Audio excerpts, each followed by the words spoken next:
Great. Hi, everyone. I'm so excited today to be interviewing a male success story, one of our clients. He's amazing. His name is Thee Smith, and he has found his true love. And that is the whole point of this, is to have really conscious love and be in another paradigm. Thee is a clergy in the clergy, and he's a retired professor, and he's a really special guy. And I'm so excited that you get to meet him. Thee, thank you so much for joining me. My pleasure, and thank you so much for making this happen, Barry. I'm so pleased with the Meet to Marry program and its results in my life. So I'm delighted to share what I've experienced here. You know that everyone wants to hear. People have been asking, "Oh, you always interview women. Would you please interview some men?" And so we are going to do that. So, Thea, Excellent. well, let's start at the beginning. What was your dating and relationship life like when we first came together? So I was recovering from a breakup with my life partner. We had taken lifelong vows. I'm a clergy person, so I made a commitment, uh, and it just was, it had not worked out. So we had parted ways, and I had a year or two to reflect on that and do some healing work on that, and then, but also recognize that that I was, I needed a partner. That's the way my personality and my life goals. And so I was looking at dating curricula and came across Meet to Marry, and actually, um, I had archived your advertisement from years before because there was something distinctive about about the way in which you said, are you making the same mistakes over again, or are you finding yourself in relationships that don't work out, and would like to take a look at that and address that with new opportunities. So the tone and character of your marketing was just right for me. Even at the time though, I recognized that it probably would appeal more to women, but that didn't get in my way. I wasn't going to let that be an issue. And that's the stellar kind of guy that he is. Exactly. That's great. And so so you were open and you realized that you wanted to get some support. Had you tried anything else before? Yes, I was. It's just lunch. I was in that curriculum. Um, I suppose that was the only curriculum I was. I mean, aside from the conventional curricula, like conventional dating apps like Match.com and eHarmony. And in fact, as a clergy person, I had been used eHarmony to help couples who were preparing for marriage. So I was familiar with that and Yeah. had used it. In fact, in one of my previous relationships, previous marriages, we had used the eHarmony platform in terms of questionnaires. It was, as a scientific way of figuring out if you're rightly matched Yeah. with a partner. So eHarmony, it's just lunch, and the regular dating apps. Uh, uh, Black people meet, and and also one that was very fascinating to me that I had used called Meet Mindful. Um, just the very language of being mindful about dating and about partnering and matching was attractive to me, and I discovered some of that ethos also in Meet to Marry program, your program, mindfulness. So what kinds of people you were skilled? You used some of these curriculum, you've used dating sites, it's just lunch. So what kind of people were you meeting? Like what didn't like obviously those things that didn't Oh work. my, But what my, my goodness. I could say that I I could never the the folks presented seem to be professionally or vocationally or I don't know how to say this, aspirationally not a fit for me. Um, I never got a kind of a wow experience. I mean, there were attractions in terms of physical appearance and certain career qualifications like professional credentials, education, and so on. But nothing. But no, there was no sense of, in terms of reading people's profiles, statements. this is, this is the kind of person I'm looking for. Exactly. Right. So when those things don't work, being a high achiever yourself, you look for something else that will work. Right. And so we work in two phases. There's the inner and the outer. So what stood out for you as a breakthrough in the first phase of looking at yourself? I mean, you're a self-actualized special person. Like, did anything stand out about what might have been causing meeting, not the wow person? Well, in working through the Meet to Marry program, I was very clear. What stood out was way the invitation, the exhortation, encouragement, requirement actually to say goodbye to my ex, to really get closure on that previous relationship because I was still kind of wounded. Described myself once as a sick puppy, wounded Yeah. with the loss of that relationship, kind of you know um, in travail, and so the curriculum actually helped me make a decision to close the door on that, to not be clinging to that, to not have a long goodbye, but to have a kind of clean break. And I would say the curriculum, the Meet to Marry program enabled me to facilitate my making a clean break. And then the great excavation work you do on discovering your dysfunctional story in your family system, the disempowering story as you described it, and Yeah. reparenting oneself. So what is it in your background that has led to certain kinds of relationships that are not fully rewarding?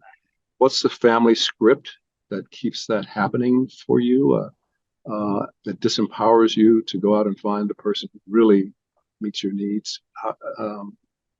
The person who is not, or kind of recycling of your family system issues, Right. Right. uh, Right. and and uh, and reclaiming power to take a look at that and rescripting that. So for all of you listening, can you see that B was already pretty self-aware in the clergy? Yet there are things within us that we don't realize, being still connected to an ex, incomplete family systems that maybe we know about, but we don't know how we're hooked in and how we're repeating it. So that's amazing. I love how open you always were and how super coachable. And so Well, that now, was yeah. that was that was part of the process was getting getting hope that that being coached would matter, that there was something coachable. There was a goal, and then having to kind of redecide again and again that I would trust that and test that. I love that. And that's what is special about high achievers is that willingness, that readiness. Yes, I'm willing to be coached because it's only through mentorship and you're used to contributing to other people and helping them, Yeah. right? You help so many people as a peer counselor in the clergy, but now was time that you get contributed to, right? Yes, one way to say it is getting back as much as I give to others. As I have been involved for decades in a peer counseling program, reevaluation counseling, co-counseling. Yes.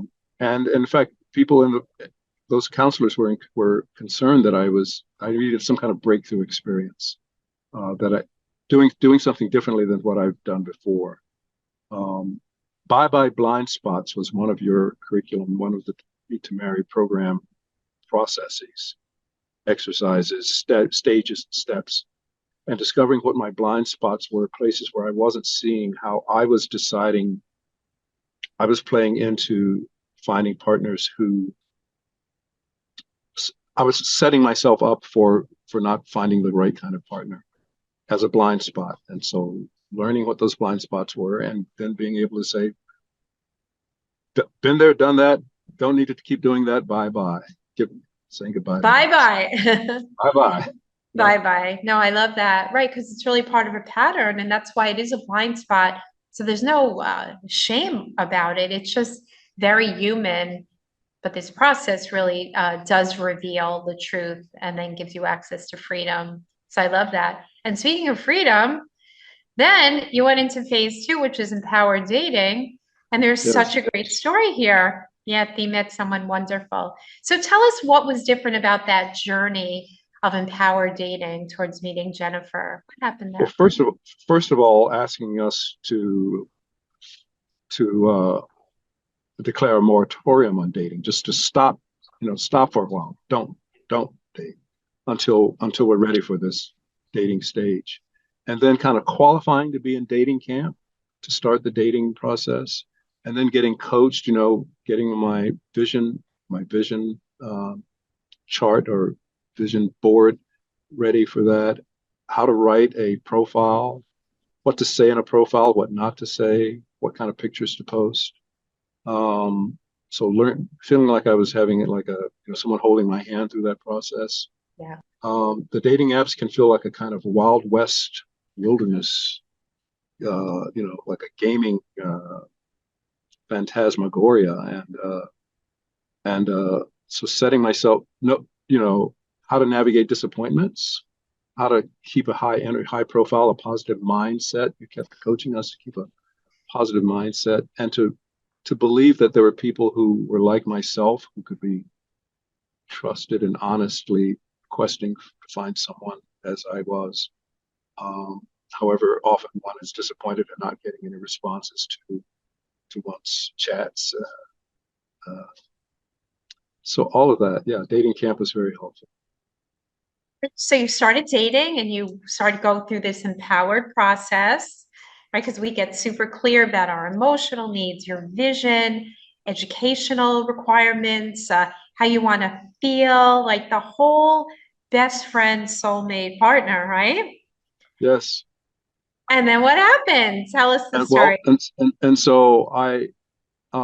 so Jennifer and I met in November of last year, 2023, and what was appealing was her profile statement.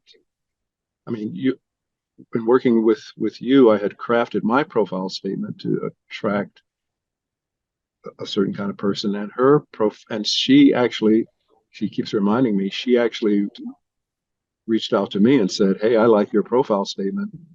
What do you think of mine?" Or, shall we take this to the next conversation level?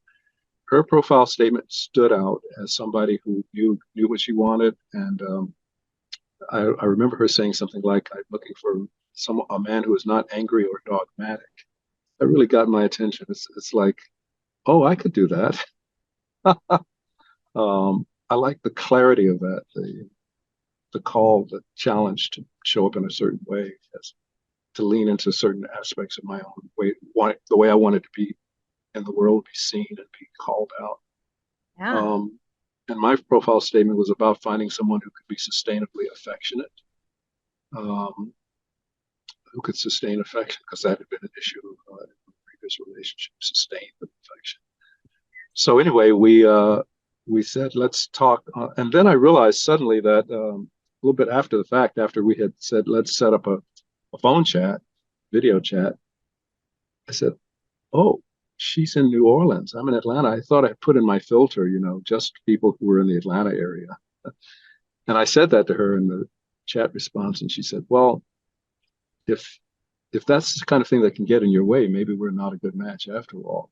Long distance relationships isn't something you can, if you're not willing to go long distance to find somebody that really matches you, maybe that we should be having this conversation." So that was a challenge as well. So I admired the way she took charge, called me out, challenged, and so I said, "No, let's have that video chat, and maybe I'll see you in New Orleans." And so video chat was very compelling. So you were very clear that in these video chats to interview your match with meaningful questions, not just kind of conventional questions about where you went to school or where do you like to travel, but meaningful questions like how, what what were you less than satisfied with in your previous relationships, and what would you do again if you had the opportunity? What would you do differently? Questions like that. Right. And We and she share and we answered. ask. Yeah. Yeah. How do you say that? To share and We share and then ask to right. open it So up. Right. I made sure I answered that question, what I would do differently, and I listened to her answer, and it was persuasive. So I said, and then also you encourage us to end spend no more than say a half an hour, and end that time with a clear decision as to whether or not this person is viable, and tell them so. And so I practiced that over about 20 or more than 20 or so such video chats and previous calls. And by the end of this one, I was ready to say, "Hey, Jennifer, let's try to see each other in person." And Love we did. it. So And what happened? Did you go to New Orleans or did she I come went to I went Atlanta? I went to New Orleans in January, and uh, from having matched in November, I think that's how long it took me just to do the logistical showing up. And I don't know how to say this. She so what I have you had encouraged us to believe that it was possible that we could find somebody who was easy to talk to, who was you didn't have to like struggle for in a conversation, as if you had known them for years before. And it was like that. We were we were prepared to be friends, to get to know one another's friends, and so it was magical. The fact that it was not hard work to have a conversation to work at. Um, So what are you most excited about now with your relationship with Jennifer? well, Jennifer arranged while I was there for a meet and greet for me to meet both family and her network of friends.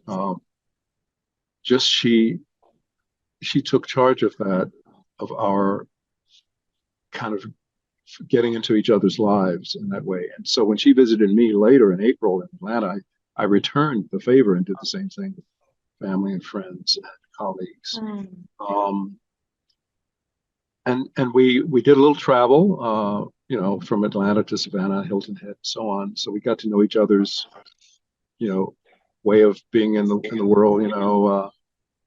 Driving in the car, dating while driving, that sort of thing. Learning what can be challenging in conversations or conflicts or disagreements. What am I excited about? Well, Jennifer is at a different stage of retirement than I am. We're both retirees, except that I've got leftover projects from my career that as a retiree, I finally have time to complete, like writing a book, for example. Jennifer has decided she's not interested in continuing her career trajectory. She was formerly married and widowed to a writer, so she's happy to support my writing. She's also happy to model for me some ways of having a life outside of those projects, and having a commitment to a person in addition to those projects. Yes. So I'm excited to be coached by her on having a balanced life, a work love balance, Oh, um, which I've not always learned well to do well. And so there's a way in which she's relaxedly not driving herself in a way that I still am as a scholar, writer, and I'm looking forward to kind of decompressing from that at the same time as being supported, lovingly supported to fulfill projects that are still meaningful. so Thea, what would you tell people who are listening today about, making an investment in getting coached and having real support? It's worth every investment dollar, every investment hour, every way you have to change your lifestyle, so that you can make time to work through the curriculum. You were a great cheerleader for that, and I think at various times I just had to trust that you knew what you were talking about. Um, so finding a program where you can trust the trainer that the process could could could could achieve everything you were saying. I would say I would encourage folks to invest in that, to let that be real, to try that. I was still wonder how you can be so confident that everyone 15 can find the years. right person for them. I know myself. I lived through it, and I didn't think it was possible until I changed my paradigm, my reality. 15 years, more than 1,000 people. That is how I know, because if you exist, your soulmate exists. Hmm. And in the old paradigm, again, it's very it's unconscious. It's unconscious, it's mystery dating, it's repeating the past. So we need the courage to shift out of that.